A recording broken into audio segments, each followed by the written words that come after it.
Hey, George Huang. Hey, Robert Middleton. Welcome to Ordinary Visionaries. Thanks. So we were just chatting before we started, and we've known each other for a long time, almost 25 years. You came to me as a client when you were a plastic surgeon, Yep. and I was helping you with your brochure and some of your marketing, and you let go Yep. of that, and you became a coach, and you'll tell more of your story. But it's really great to have you on here. And if you know, of all the people I've interviewed, you're definitely at the top of Ordinary Visionaries. You're always coming up with new ideas, programs, possibilities. You've done so many interesting things, and Yeah. your energy never seems to lag. So, so tell me, how are you an ordinary visionary?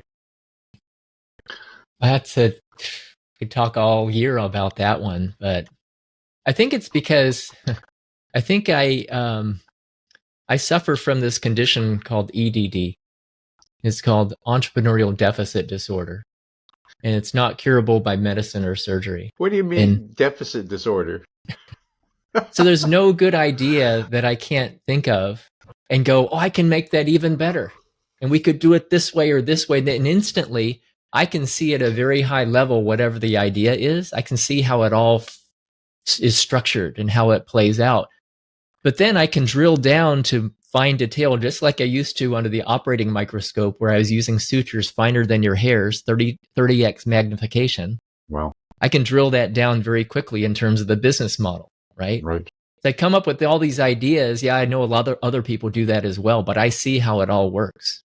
Okay, so my challenge is it makes common sense to me. But sometimes it's so far ahead of the curve, people are like, huh? What? But it makes common sense. Look, it follows these fundamental principles. Yeah. But a lot of other people are like, huh? What? So, Well, taking it, that's a true visionary. I mean, you have a vision, and I've had a lot of those. Maybe not on your level of refinement down to the 30th of a millimeter, but I often see a whole thing. You know, these days with ChatGTP, I'll get an idea and I'll put it into ChatGTP, and 5 minutes later, I have 20 pages of a plan yeah, yeah, for exactly. something. So then, do we have the energy to carry all those things out? But you've carried a lot of these things out. So let us know some of the things you've done and how you've. Oh, well, I practiced. So after medical school, I went through 7 years of surgical residency, 5 of general surgery, 2 of plastic surgery residency, and then I thought I was all set, you know. And I started my plastic surgery practice in '95 in Seattle, but I didn't know this much about running a business. I didn't know I was the business. I didn't know I had to be a business person. I thought I was going into medicine, so I didn't have to deal with business. But nevertheless, there I was. And within 2 years, I was nearly broke. Like literally, the homeless people on the corners of Seattle had a better net worth than me. Theirs was zero. Mine was negative, probably $350,000. Right. Oh, wow. And it was depressing. I didn't know how to get things right. I was told by an established plastic surgeon, just do good work and the rest will take care of itself. And I took it literally. Oh, I'm trained to do good work. I'm committed to doing good work. Yeah. Didn't work out on the money side of things. So yeah. Long story short, I turned things around. I figured if I can learn to become a plastic surgeon, I will learn to run a business, run a practice. And I taught myself these things: marketing, selling, business, financial management, hiring, all that stuff. Yeah. Practiced another 9 years. And toward the end of my career, my wife said, if you keep going like this, you're going to die an early death. I was miserable. Really? I ended up doing more and more cosmetic surgery. You helped me with the brochure and the website on that. But that's not why I signed up to be a plastic surgeon. I wanted to do reconstructive plastic surgery, not cosmetic plastic surgery. Yeah. So I got more unhappy. So I left in 2003 after a second kid was born. And I stumbled into working with entrepreneurs. I didn't realize I knew so much about entrepreneurship, but I thought, okay, I can do this. And I remember talking to you about making this transition. Like, Robert, I think I'm done with medicine. And we talked Yeah. about it. I remember where I was in the upstairs bedroom when I talked to you about this. And so I And that was quickly created. What's that? that was pre-video. We talked on the phone. All phone? our work. Yeah. All our phone was on by phone. Exactly. Yeah. Right. Right. And so I created an annualized 6-figure revenue stream within 73 days of my first live workshop. And I thought, okay, this is going to keep me from going to Beverly Hills doing cosmetic surgery, which was my backup plan. And I had a contract waiting for me to do that. Oh, really? Yeah. And I quickly figured out that most clients that I worked with didn't have a handle on the money side of their businesses. So I started trying to create tools to help them out. And eventually one of the tools became so sophisticated that one of my business partners and we ended up using that to analyze the financial health of suppliers in a Fortune 500 aerospace manufacturing company's supply chain. What's a plastic surgeon dealing with advanced financial ratios, right? Sustainable growth rate, Z-score to determine the risk of bankruptcy, all that kind of stuff. But I learned a lot from it. But where the visionary part comes in is I took that experience. I said, we can create tools that help the entrepreneur who's not financial and not necessarily a numbers person, help them understand the money side of their businesses, right? So since then, I've been building tools to do that because you can't do this in QuickBooks. You kind of piece things together, but not really readily available for people to understand the connection between their profitability and their financial and their sales and marketing goals and their operations. So that's what I've been doing. But the challenge has been this, and this scared me at first, Robert, that this type of tool didn't exist. And why it scared me is because I thought I was out of my mind. I still think I'm out of my mind. I really do. Because this methodology of starting with the end in mind, your profit goal, and then setting your financial sales and marketing goals that are interlinked in that order makes solid common sense, solid business practice, but it's not commonly done. Yeah. So when I talk to people about it, people are like, oh, okay, yeah, but I'm going to go back to my marketing first approach. I'm just going to set some marketing goals and sales goals and hope it turns out. That's the common practice. So I feel like a salmon swimming upstream. This is where the visionary part comes in. I'm kind of ahead of the curve, but to me, it's like, this makes common sense. Why don't more people adopt this? Yeah. It's like my dad. My dad was an MD with 2 PhDs. In the 1970s, he developed this protein bar. Really? Sound familiar? 1970s. I remember going with him to a manufacturer for him to hawk it. He wasn't a good salesperson. It never went anywhere. But then 30 years later, Cliff Bar burst into the scenes. Well, my dad had developed the precursor to the Cliff Bar in the 1970s. Wow. Yeah. I don't know if it's genetic or not, but yeah, visionary. So what happened with that whole enterprise? Which one? When you were just talking about the whole financial thing with companies. Oh, that's what I'm still working on. This is More Profit Rocket. That's the brand. Yeah. Okay. Yeah. But it's been in evolution since 2007, right? Yeah. After the pandemic petered out, I said, you know what? I think this is time to bring my kind of nascent software out into the world and let's popularize it. Yeah. Right? And I've been using this methodology, More Profit Operating System, with my clients over the years, but now I'm looking to get it out into the world. And that's where I feel like I'm kind of ahead of the curve too early. Maybe I'm not, but that's what it feels like. Yeah. So talk about some of the principles of the More Profit Rocket. I mean, yeah. My greatest strength has never been numbers. I'm okay on numbers. I know the basics. Yeah. But I've never been too excited about it. I've never been into spreadsheets very much, although I can do a basic profit and loss. Yeah. Yeah. So that's not my mindset. And so what am I asking here is how does it work? Well, or how can you get people excited about working with the numbers in such a way that it can transform their business? You don't. You You don't? don't get excited about the numbers. So first of all, disclaimer, I am not a numbers person. Okay. I do not geek out on numbers and spreadsheets. I do not. Okay. Can I work well with spreadsheet? Yeah, that's how I created prototypes, right?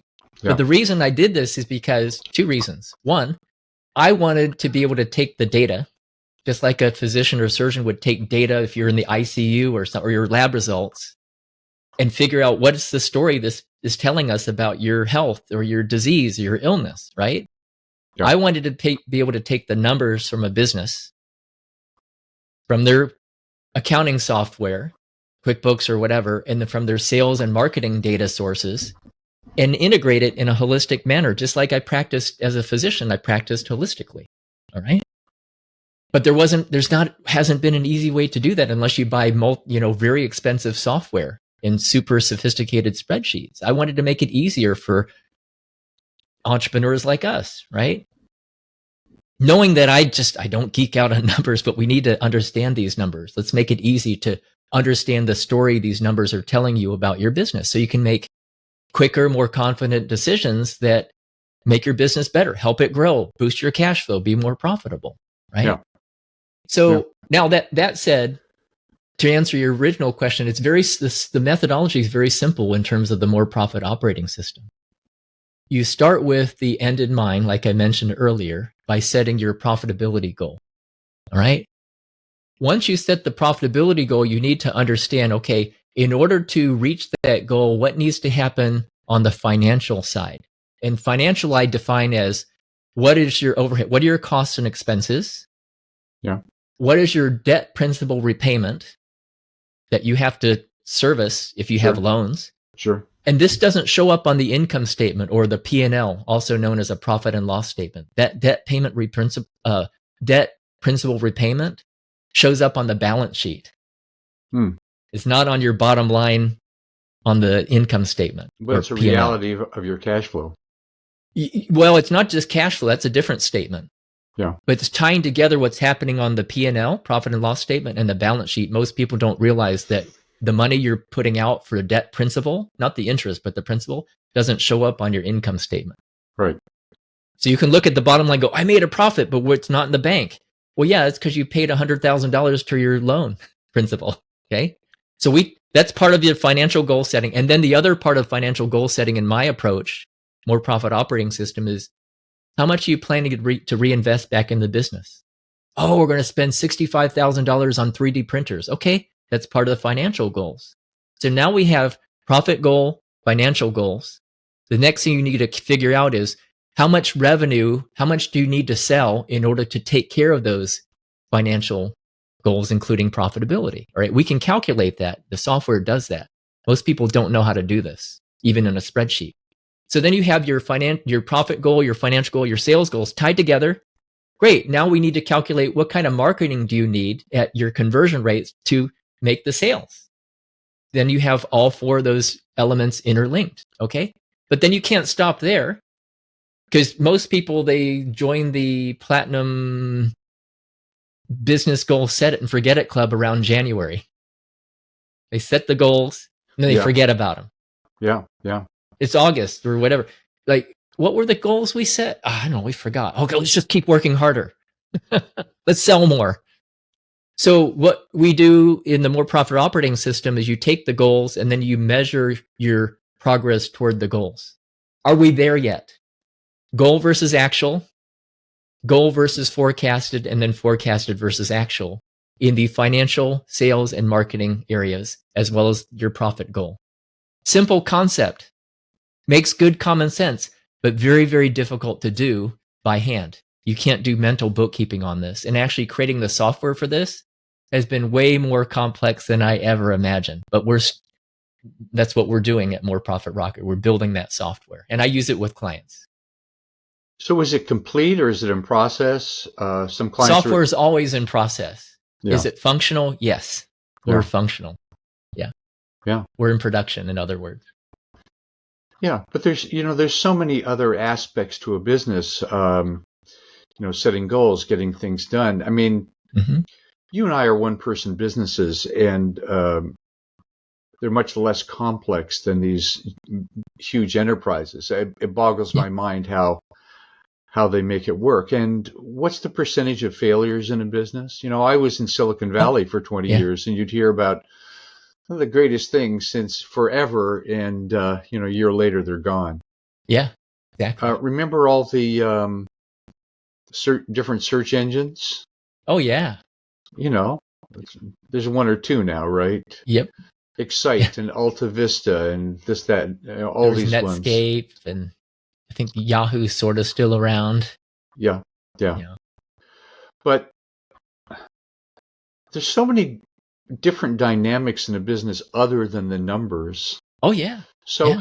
how does the getting a handle on these numbers just does it orient you in a different way playing the game of business? It does. It does. That's an Yeah. excellent question, Robert. So what we found by using the software is that even though we're not tracking key performance indicators on the operational side, Yeah. we identify factors and gaps, blind spots on the operational side of the business that impact the financial and or sales and or marketing aspects of the business, and therefore affects the bottom line profitability of the business.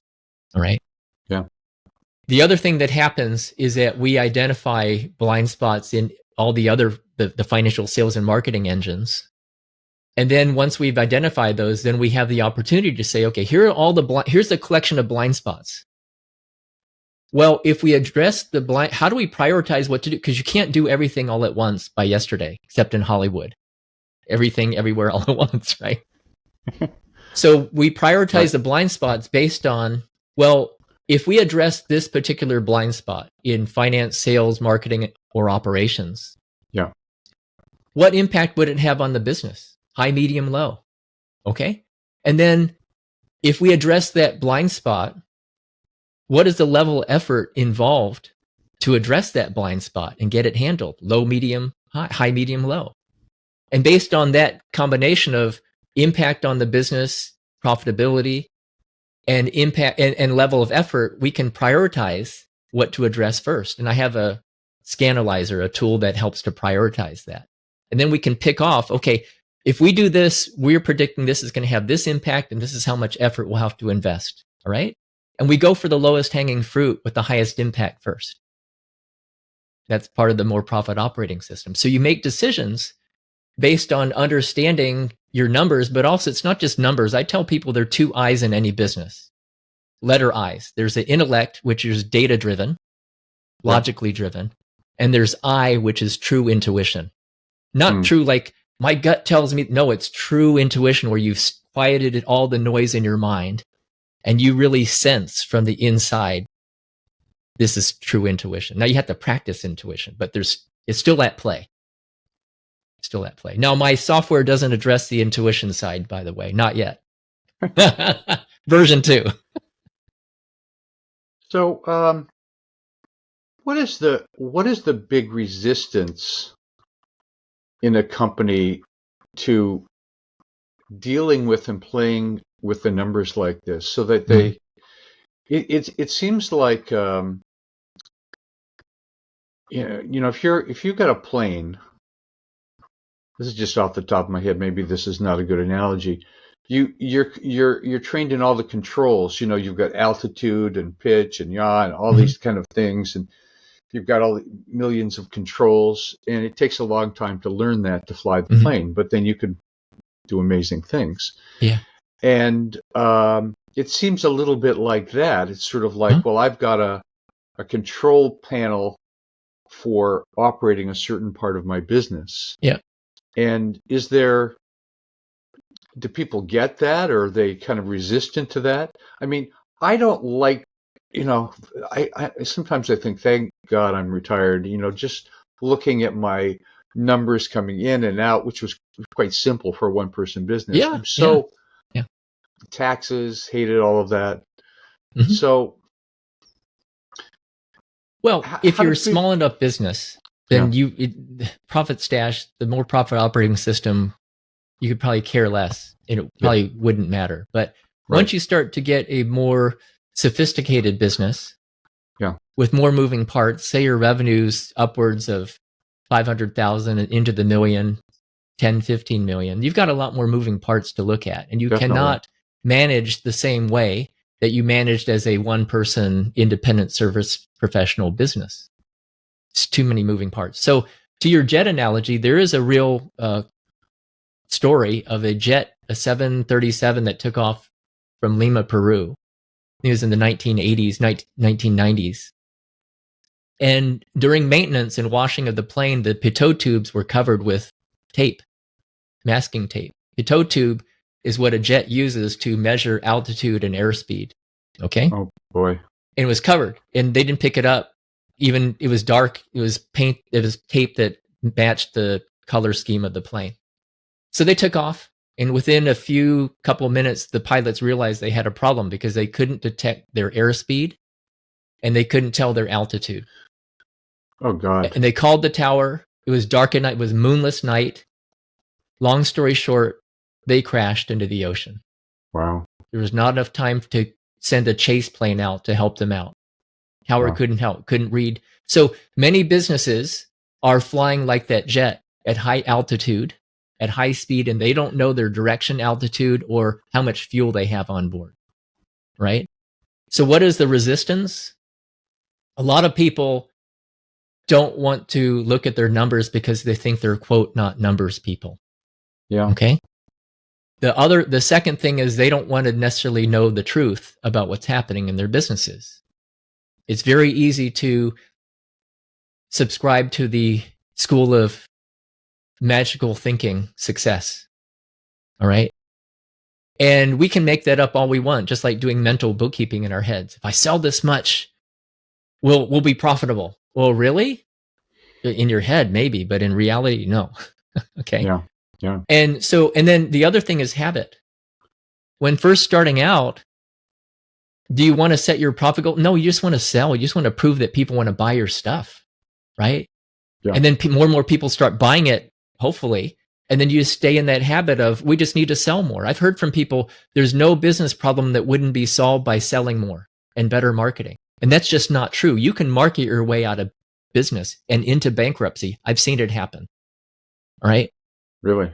But if you don't understand business models and business finance and business strategy and tactics, you'll just subscribe to what your next door neighbor does, which is, oh, they made it for 15 years. They're profitable. Well, maybe they're profitable or not. Who knows? And maybe they got lucky. But you know, there's two kinds of luck, Robert. Good luck and bad luck. But when we say we're going to get lucky, we're assuming it's going to be good luck. Right? Yeah. So doesn't the, you have a bigger business. I don't know what size it takes before you hire a controller. And the purpose of a controller is to watch all that cash flow and the money and stuff like that. Yeah. So it seems like a controller would love software like this. You would think. And Yes. the answer is yes and no in reality. Here's why. Because a controller or financial manager or even a CFO or even a fractional CFO is very comfortable. They love numbers. They love spreadsheets, unlike us, right? But here's the problem, and I know this from working with some of them. Oh, I'm good with the financial numbers, but when it comes to the sales and marketing data, I can see it, but like, I don't know what recommendations to. Is there a chief marketing officer around who understands this data? So the challenge I have is that Profit Stash and the More Profit operating system is holistic in nature. Profit, financial, sales, and marketing. The good thing about Profit Stash is that it's holistic. The bad thing about Profit Stash is that it's holistic. Why is that bad? Well, I say, quote, bad is because the people who use the software may or may not be comfortable crossing from financial, sales, and marketing data and understanding how to make decisions and strategic and tactical recommendations. Yeah. I happen to be comfortable doing that. I'm kind of unusual in that I'm comfortable in all three areas. So the question is, how do you structure your company and your sales and your marketing so so people go, oh my God, this is the best thing we've ever seen. Let's go. Well, I think that's where the ordinary visionary comes in, because I'm still visioning how to tell that story and I'm practicing how to better tell that story. Yeah. And what I'm finding is that how I tell the story is evolving based on the responses that I get from various audiences. Yeah. And what I found in sharing the story with business owners is that it makes sense to them. They like this idea of, oh, I can be more profitable and make better decisions, but they don't want to run the software themselves. They want an advisor to help them with it. Okay. So that led me to, okay, I'll go in search of advisors. And I've spent a good 7-8 months talking to fractional advisors who are fractional chief financial officers, chief sales officers, chief some type of officer. You just insert the initial. Yeah. And I've come across, oh, this is great, but like, I don't know the marketing side. I don't know the sales side. I'm a marketing officer. I don't know the financial side. Okay. So then I'm going, okay, who can embrace this? Right? Yeah. Is it business coaches who understand numbers? Well, maybe, but where's the watering hole for them? Yeah. Okay. So is there a place for this in the world? I think there is. But sometimes I wonder if I'm too many years ahead of the curve, right? So what I'm doing now is, okay, great. I can use this with clients. Okay, well, maybe am I a marketing agency? Am I a strategic business advisory agency? Am I a training program about profitability that happens to have software? Yeah. I don't know anymore. I don't know anymore. And this happens with visionaries. And we read biographies of visionaries and it sounds like they had a linear path. They knew exactly where they were headed and how it was going to go. That's not real life. No. It's just not. You look at someone like Tesla, who was a ultra genius, but yeah, exactly. Things sort of fell apart. I don't claim to be in the class with Tesla, but I get your story. Yeah. So you're in process. You have something that works. You know it can work. You have some clients that do it. Yeah. And now your job is now to envision how the marketing can take off. Exactly. Maybe you have to work with much bigger companies that have more people, more money, more problems, and they can afford something like this. Yes, and that still needs to be tested as well. There's a lot of testing to be done. Yeah. And I figured out the other day, Robert, I'm not going to live to be 1,000 years old. I used to think so. No. Just before the we got on, I showed you the quote that's on my door that Frank Lloyd Wright produced 1/3 of his work between the ages of 80 and 92. So just think about that. So often we think, let's just talk about the ordinary visionariness of who you are and what you're thinking and where you're going. A lot of people get on a track and they expand that track and they stay with it for a long time. That was kind of me. I just kept on marketing, and then I focused for self-employed people, and I did that for many, many, many, many years, and offered all kinds of programs and stuff like that. So do you see a track like that, or is it like you wake up on a Thursday morning and go, maybe not this, that? It's which is the EDD, right? Yes, but it's also, there's a component of this that we frequently don't talk about in the business world and in entrepreneurship, which is the fear factor. Okay, how do our emotions affect us on a minute-to-minute daily basis? All right. Yeah. So to your point, I have this vision of how it could go, but the moment I go to implement and take action, things change because assumptions that I made get challenged, right? Yeah. Blind spots that I didn't know that I had get revealed. Yeah. Right. And so how I think and thought things would go are not how things necessarily go. Sometimes it does, right? Don't get me wrong, but most times it goes differently than how we thought it was going to go. Yeah. And so my vision, I still have unshakable belief that there's value to what I'm doing in the world, right? And that's in great part what continues to drive me, because to this nanosecond, I became the business guide and mentor that I wished that I had had when I was that young 30-something plastic surgeon, all full of energy and altruism and naivete, and got into financial trouble very, very quickly. Yeah. Right. So that being said, I still have this vision that there's a place for what I'm doing in the world. Right.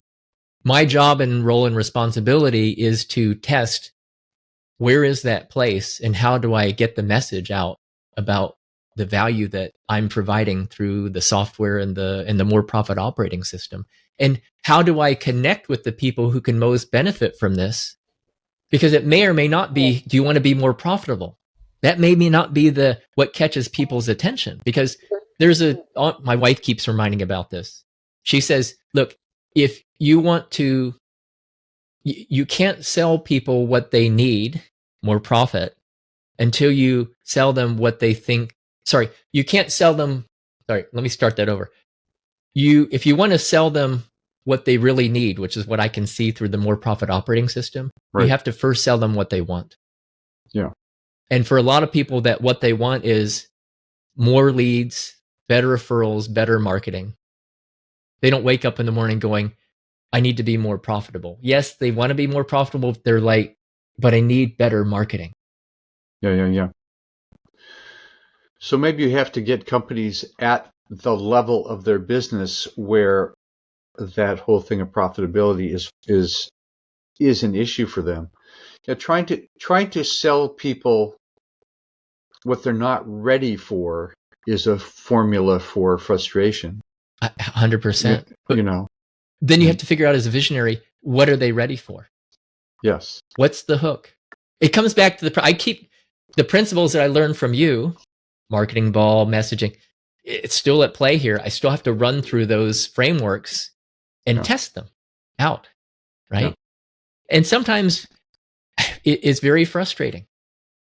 Sometimes it's like almost soul crushing. of like, wait, I understand the fundamentals of marketing and marketing ball, but like this is not turning out. People are not like, oh yeah, I gotta have this is better than ice cream. This is like, well, that sort of speaks to the myopia that we have as entrepreneurs. You know, we see something, we love something, we fall in love with it, and you know, everyone else is they're just not ready for it. They can't see the possibility for it. Yes. And yeah,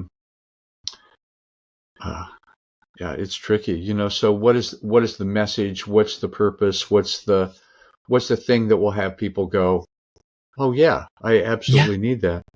Exactly. My friend Mark, he's a kind of a strategy consultant for companies. He always starts with, do you have one of these three problems? And it's like, if he can say someone, yeah, that's an issue for me, then he can sell them his service. Yeah. And I think there's an interesting dynamic between solution and problem. Yes. And we're often selling solutions to a problem people don't think they have. Exactly. So I can, you know, whatever that is. Yeah. Well, and the key is, especially if you're a visionary, is to figure out what's the problem that people have that they know they have that's a top of mind burning problem. Right. In their words. In their words. Yeah. Yeah. Exactly. So what's the sense of what is that for your business? What is that burning problem? Yeah. So it's been surprising for me, but sort of not surprising, because I'm covering the financial sales and marketing engines. But it's like driving a car down the road that's out of alignment, keeps pulling to one side or the other. Yeah. Where the businesses tend to pull is, I need better marketing. Oh, this is great. You've got your profitability goal. You've got your financial sales and marketing goals set in that order, and they're all interlinked. And guess what we need to reach that profitability goal? We need better marketing. Yeah.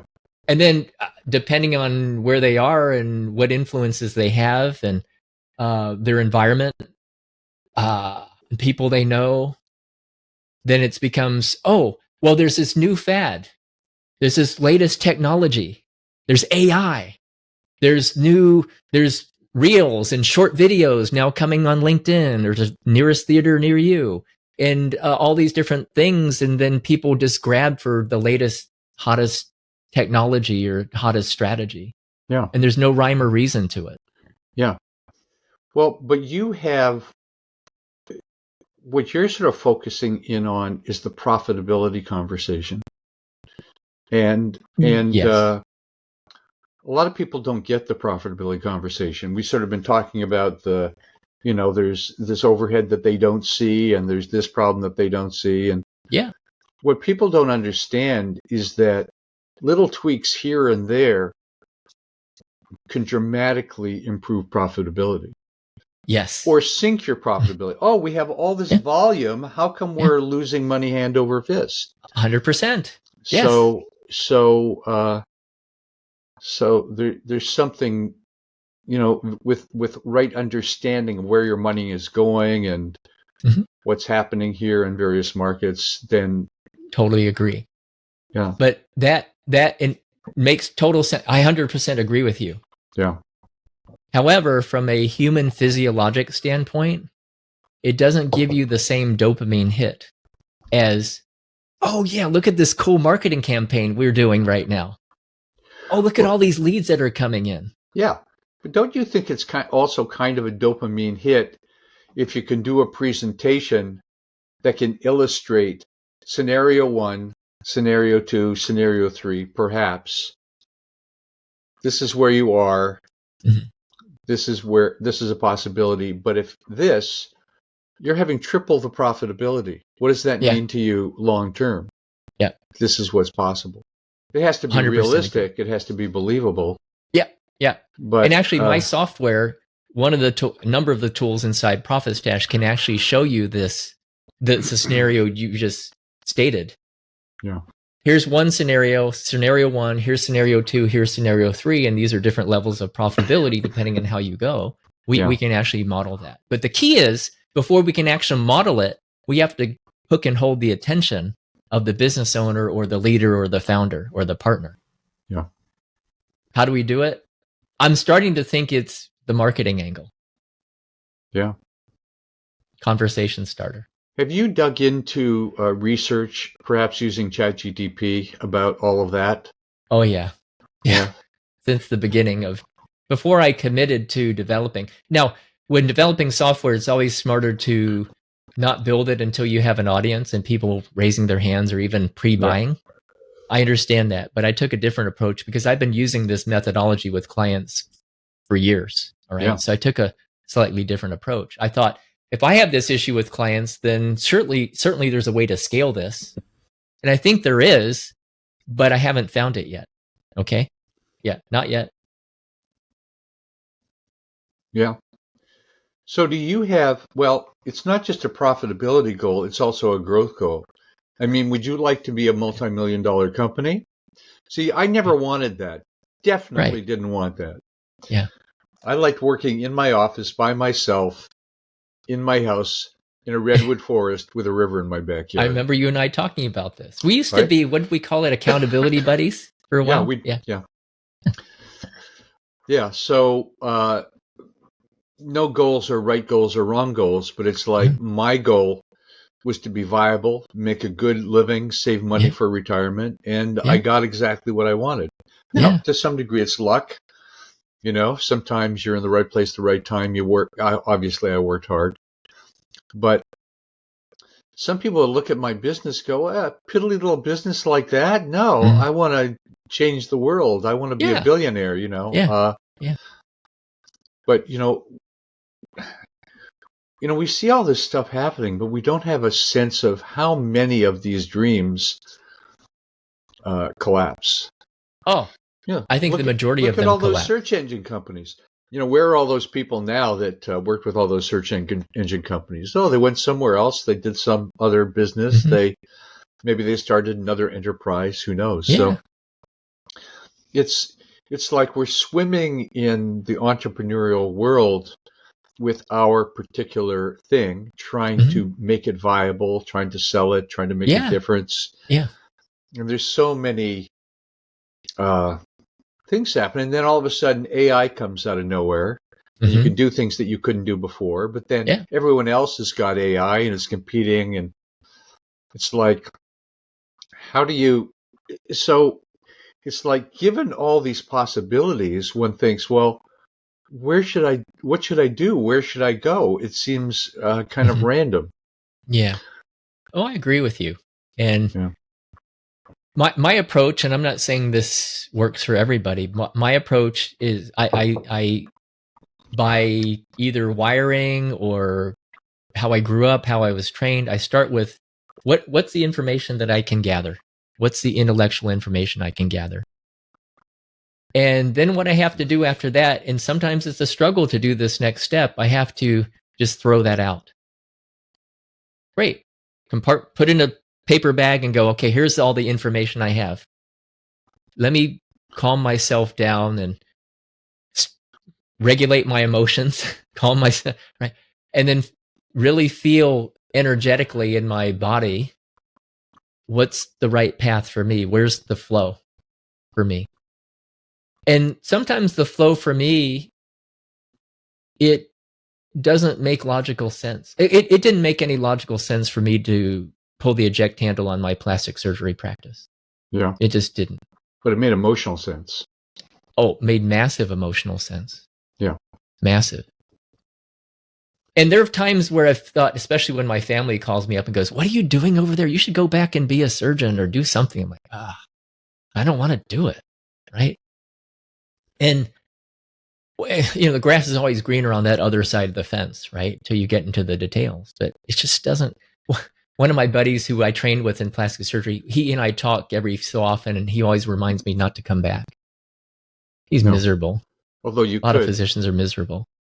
So I think it's important for us to think about what motivates us. Yeah. And there's the passion of helping people, which is kind of my thing.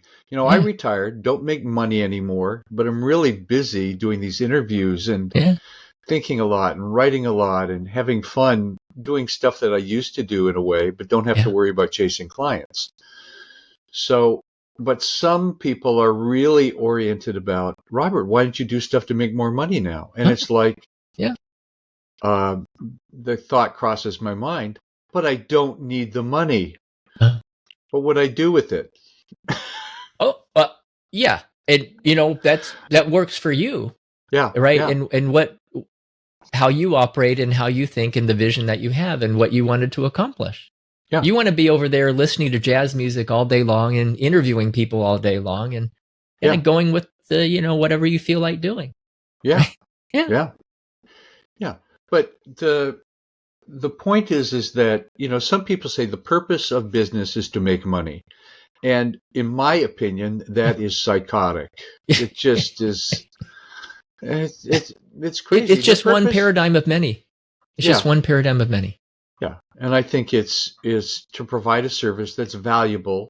Yeah. That can help people, in any of a million different ways. And that you love to do that. You love to help people, and you love the field. I mean, you love the figuring out the problems and creating a new models and putting all these things together. I can relate to all of that stuff. I love all that stuff. When I created my websites and my email, all these different pieces that I had to my business. Yeah. I just love the hell out of that. Just the playing of it, the machine of it, of a little business and making it work. Yeah. I agree with you. And so you and I, we have our definition of what the purpose of a business is. But yes, other people say the purpose of a business is to be profitable. Okay, great. Well, they're all true and they're all not true because it depends on who you are and what your values are and what your personality is and what your style and what makes sense to you in terms of your vision and what works for you. So it's the purpose of a business is whatever you say your purpose of your business is. Yeah. Yeah. So what's next for you? Well, aside from dealing with entrepreneurial deficit disorder, because I had this, I had it entrepreneurial seizure over the weekend, Robert. Yeah, and I had this idea. I've been brewing on another one. Another. I wanted to create, as you know, maybe there's a medication for that. I've been searching. There's not. I should ask AI. I don't know. There's not. Maybe genetic engineering. I don't know. Yeah. But I've been, as we didn't talk about this, but I've played tennis since I was a kid. I played collegiate tennis, and I still compete. I just was in the finals of 2 big tournaments for my age group in the Pacific Northwest. Yeah. And I had this idea because I run into all these people playing and practicing tennis. And a number of them are physicians. So I've been invited to join this World Medical Tennis Association. But I don't have any interest in hanging out with physicians playing tennis. But I thought, I love hanging out with entrepreneurs, but you don't always know that who you're practicing with is a business owner or a founder or partner or entrepreneur. So I woke up Sunday, I said, I'm creating the Entrepreneurs Tennis Society. Build out the business model, chat GPT stuff. I'm starting to call tennis buddies. I'm like, yeah, we could create this society. This would be great. Entrepreneurial seizure. Yeah, I still have those. Right. But they're not usually around making money. They're more about projects. Okay. And that's all right. Very, whatever it is. Yeah. But those are fun, but they can also be really distracting, and it's like, because to make anything successful, we've learned, takes a lot of time and a lot of work. Yep. Nothing is just a flash in the pan. Really? Yes. I get these emails all day long. Successful multi-million-dollar business by yesterday. Yes, right. Yeah. Yeah, and that's fantasy land, as we know. But there's also the reality of, that's really a good idea, and you keep pursuing it. And, I'm not sure how I came up with, I had a most successful program that I did for 4 years, but it was so intense that I burned out. I did my marketing mastery, and I had 20 people in the program. They were paying me a lot per month. It was a year long. Yeah. I did 4 back to back, and it was ridiculously successful. Yeah. And but it has to match your aspirations and your energy. And after doing it for 4 years, not only was I working with 20 people in a group, and we had group meetings twice a month, I met with people individually twice a month. Yeah. So I was doing nothing but meetings back to back. Yeah. I can't even conceive of that now. I do 2 interviews a week, and that feels like a lot. Right. So when we have this, we have an idea, and we could do that, and we could put this together, and all of a sudden you find yourself writing all this stuff and creating a website and putting out messages, and it's never a little thing. So we have to figure out, well, what's real? What can we have? How can we make this long term? And for us self-employed professionals that really don't want to be big, but we want to make good money, how do we manage all of that? Yeah. Well, that's a good question. Now, if you don't know what you don't know, then any idea you think of that you're excited about, oh yeah, it's a multi-million-dollar idea. It's going to be an IPO in a year. Yeah. Because you don't know what you don't know. But once you start implementing, you learn a lot about what you don't know, and you learn that there's a lot more things you don't know. Yeah. Right? And that's where people can get discouraged. Yeah. Oh, Robert, I thought this was going to be really easy. Yeah. I bought one of those programs that's multi-million-dollar business by yesterday. And I'm following all the steps, but it's not working. This is not turning out like I thought. It's more work. I don't want to do this. Yeah. Or maybe you want to do it, but you're like, and you don't want to admit that you're scared. Because all these doubts creep in, right? Oh, that's the thing we should talk about being visionary. The doubts are going to creep in. And it may not just be a creep. It may just hit you right in the face. It may even knock you down. But as the number one, the GOAT, greatest of all time tennis player, Novak Djokovic, he talks a lot about the mindset and the mental game of tennis. And he says, that your beliefs have to be bigger than your doubts. Not that some on given days your doubts are going to be bigger than your beliefs, but overall, your beliefs still need to be bigger than your doubts. You're going to have doubts. Yeah. But when you're talking about, there's so many different domains in which we can work. So tennis is a game with set rules. You don't go up and you don't come out one day and say, I know, I'm going to invent a new sport. Well, somebody did that with pickleball. I don't know where that came out of. That's been very successful. Yeah. But, so within the confines of an already existing reality called the game of tennis, you create your goals bigger than your doubts.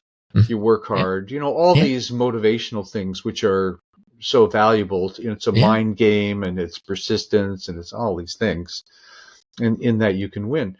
But when you're an entrepreneur that's building the plane as you're flying it, and you don't even know where you're flying it to or what the plane is made out of, it gets very, very complex and tricky. And that's where you are.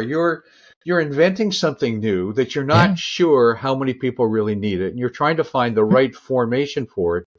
It's not like an existing game with rules. Like if you become a CPA, well, you could be a CPA that's as a small firm.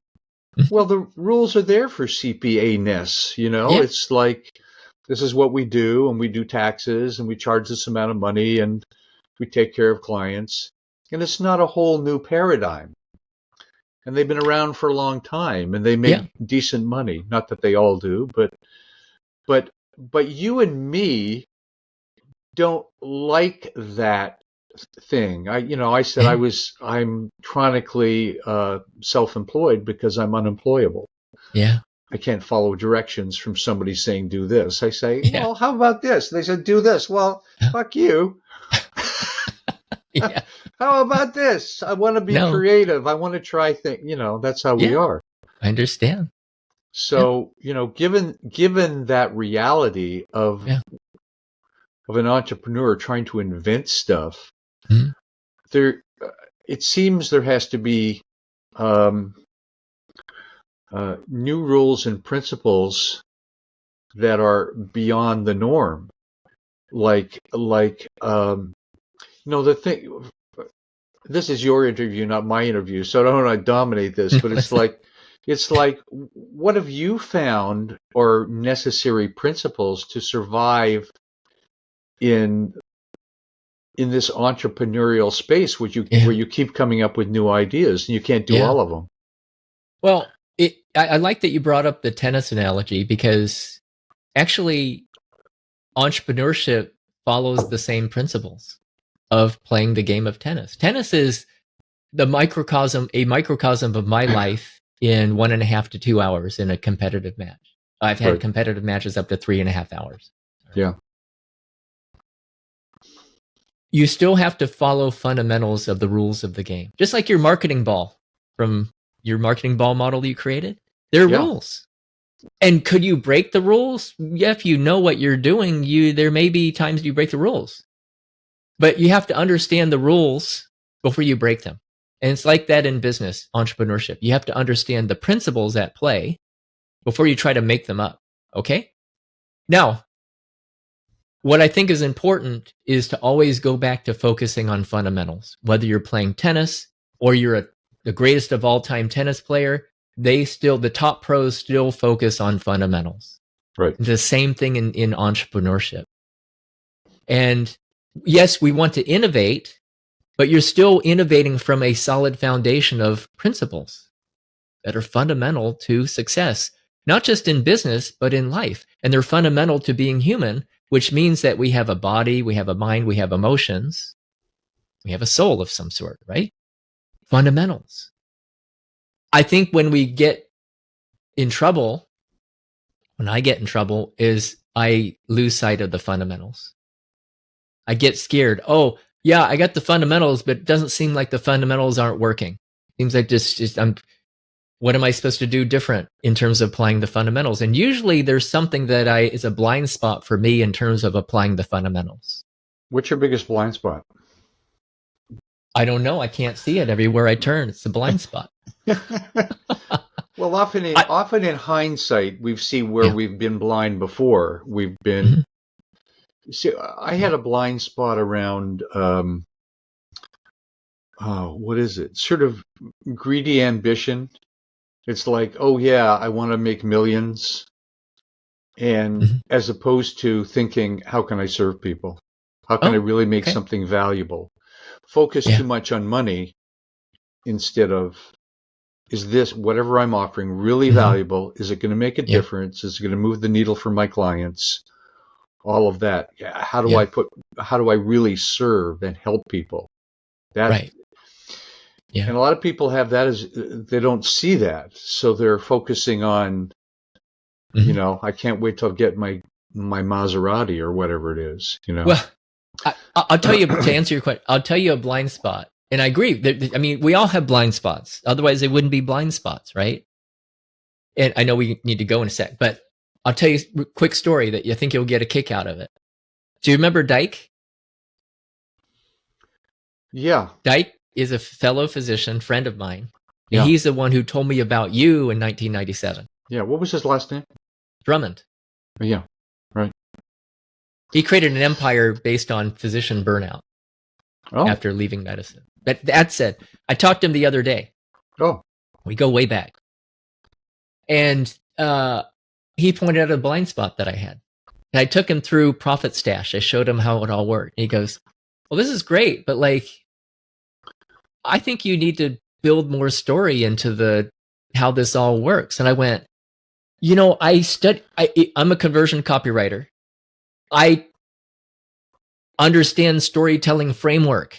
I build it into everything I write, from emails to web pages to sales pages to email sequence, all of it. Story framework. I teach it to clients. But was I using story framework when I take people through the software? No. That's why my forehead got flat all of a sudden. Blind spot. I thanked him profusely did for he just pointing it point out. this out to you when? Yesterday? Friday. Friday. Yeah. So there's always these new dawns of realizations of our blind spot. Oh, I missed that. Oh my God. Yeah. Well, that's a good one, because that's going to, so you go back to the drawing board and say, okay, I got to put that together based on what he said. Yeah. Yeah, exactly. Yeah. Blind spot. It's a fundamental. Storytelling is fundamental to being human. Yes. Blind spot. We have them. Comes up. That's why Yeah. we need to surround ourselves with other people who are on the same set of values and goals, different perspectives, including perspectives that go against the way we think. Yeah. Not in an adversarial way, but a different paradigm, different viewpoint. We don't want to reinforce our blind spots. Everybody going, oh, that's a great idea. Go invest $5 billion in that idea. Oh, well, we forgot this fundamental thing. We didn't realize we didn't have an audience who didn't have a problem, who has a problem, but it's not what they care to solve. They have a problem, but they don't want to do anything about it. Oh. Or more often, we've got a solution, they've got a problem, but somehow the communication is not working so that they come together. Yeah. I mean, I always knew people needed to attract more clients. Yeah. Everyone was interested in that. I knew I had a lot of tools and ideas to help attract more clients. And my work was always to figure out, how do I communicate that I know what you need to know? Yep. And I can help you. Yeah, exactly. And sometimes that was outrageously successful. And sometimes it was like, Oh, yeah. Yeah. I think when it was is because somebody had a solution in search of a problem that people didn't care about solving. Right. Mm-hmm. Right. Yeah. Fascinating. Human psychology. Yeah. There's this important distinction that I've come across in the past few years that really helps me to get through some difficult times, which is a distinction between mental health and emotional health. And coming from the allopathic medical world, like I was trained in and practiced in, we call everything, oh, you're having we need more mental health professionals. You need to see a mental health. No, I need to see an emotional health professional. Yeah. They don't call themselves that. Well, good therapists are emotional health professionals. Yeah, but then Hopefully, why do we have this stigma of seeing a mental health professional? Because we don't want to talk about our emotions and how we feel. Yeah, interesting. But as entrepreneurs, including being a visionary, we go through emotions every day. It's a roller coaster for me over here. Yeah. I got to do some interviews with people that can talk about that. 100%. Yeah. Yeah. Yeah. Well, George, we could go on forever, but we can't. So, really fun having this conversation with you. Really. Yeah. It's really fun on multiple levels. One interesting conversation.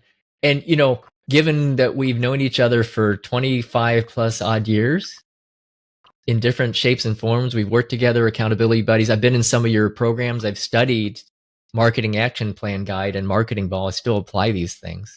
Yeah. It's been a very, I don't know if you have a word for it. It's been a very rich conversation to have that background of years of work together and conversations.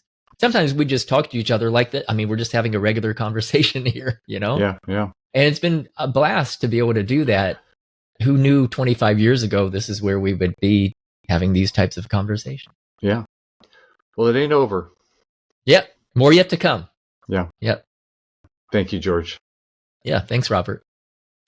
And thanks you were my first marketing mentor. Taught me the foundations, the fundamentals.